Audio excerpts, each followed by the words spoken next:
They say if you drive west out of San Angelo, past the abandoned oil fields and rust-scarred water towers, there's a highway that cuts straight through nowhere. It's not on any modern GPS, just a stretch of faded asphalt that rises out of the heat mirage like a ghost itself. Locals call it Farm Road 1916, though no one farms out there anymore. At mile marker 34, there's a detour, a narrow gravel path that snakes through mesquite trees and barbed wire fences until it spills into a place the wind forgot. Burnett, Texas. It's not on maps. Hasn't been since the early 70s. No post office, no lights, just a skeletal town rotting beneath the sun. The welcome sign still leans on rusted legs, its chipped paint reading "Welcome to Burnett, Pop 162." But that number hasn't changed in 50 years. And nobody alive remembers when it ever matched reality. I found it by mistake. 3 weeks ago, I was driving back from a freelance job in El Paso. I write small-town crime columns for papers that are dying faster than the towns they cover. I was on a deadline, dog-tired, and figured I'd cut through some back roads to shave off time. My GPS lost signal after I passed an overturned cattle truck near Sterling City, and for nearly an hour, I didn't see another soul. Then I saw that crooked sign, Burnett 6 miles. I figured maybe there was gas or a diner. What I found was something else entirely. The town looked dead from a distance.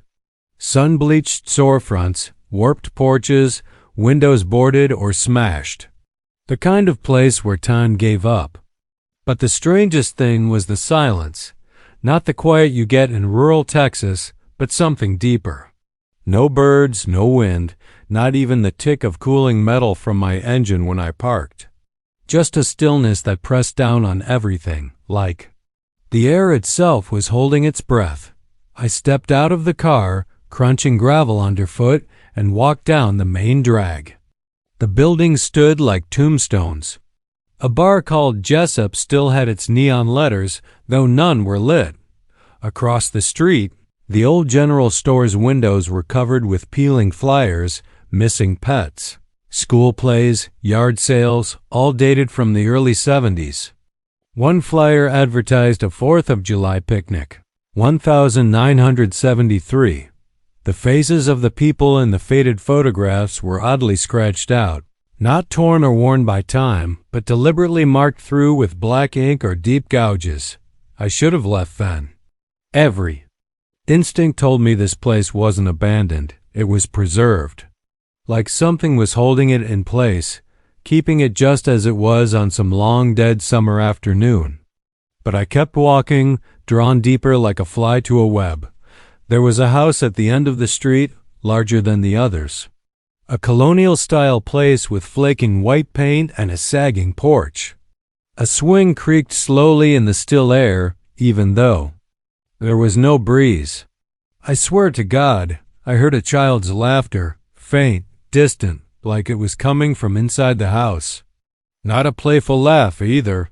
More like the forced giggle of a child told to perform. I knocked once out of some dumb sense of manners. The door opened on its own. The smell hit me first, musty, like damp paper and old rot. The interior was dark, the air thick. Dust motes floated like ash. The furniture was covered in sheets, but not haphazardly like someone moved out. These were carefully tucked, precise. On the mantel above the fireplace, there was a line of black and white portraits. Every face had the eyes scratched out. I stepped deeper inside, boots thudding on the warped floorboards. The laughter came again, closer this time, from upstairs. I called out, though I don't know why. No one answered, but a door creaked somewhere above me. My stomach dropped. I could feel the weight of eyes, though no one was there. The stairs groaned under my weight as I climbed. At the top, the hallway stretched long and crooked, like the house itself had warped with time. Doors lined each side, all shut. Except one, at the far end, slightly ajar. The laughter came again, followed by a wet, choking sound like someone trying to stifle a scream. I approached the door slowly. The air was colder now, my breath fogged. I pushed the door open. Inside was a child's room. The wallpaper had peeled in long, curling sheets. A single lamp burned in the corner, casting sickly yellow light over the bed, which was neatly made. On the bed sat a girl, maybe 8, maybe 10. Her skin was gray-blue, like something pulled from a lake. Her eyes were black pits, and her mouth stretched too wide. She grinned at me and whispered, "You're late." I stumbled back, heart hammering. She didn't move, just sat there, watching. Behind me, another door opened with a sharp creak. I turned, saw a man in a sheriff's uniform, face bloated and purpled with decay. A chunk of scalp hung loose above one ear. He raised one hand and pointed toward the window. "You don't belong here," he croaked. I ran, down the stairs out. The door, heart beating like a jackhammer. The town had changed. It was dusk now, though only minutes had passed, and the buildings looked newer. People stood on the porches, unmoving, watching. But they weren't right. Their skin was ashen, eyes black or missing, mouths curled into grotesque grins. Children skipped rope in the street, but the rope was made of something dark and wet. A woman pushed a baby carriage. Though it rattled and clanked like there was nothing soft inside, I got to my car and tried the ignition. Dead. I cursed.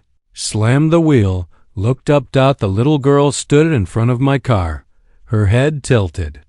"You came for a story," she said, "so stay, write it all down. We need someone to remember us." I must have passed out. When I came to, it was morning, and I was parked on the side of a normal highway. No gravel road, no sign. Just the empty stretch of asphalt leading back to civilization. My phone had bars again. The time was 7:06 a.m., the date July 29th, but my recorder, the one I used for interviews, was still running. I hit play. First few seconds were just static. Then a voice, my voice, whispering, almost sobbing. They never left. The town's still alive. They feed on memory. They keep you.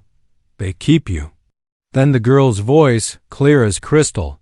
Don't forget us. I drove back to San Angelo in silence. Haven't told anyone what happened. Until now, sometimes I dream of Burnett. In my sleep, I walk its streets. I hear the laughter. I see the girl. And last night, I got a letter in the mail. No return address. Just a postcard of a dusty road and a single line written in a child's hand. Population, 163.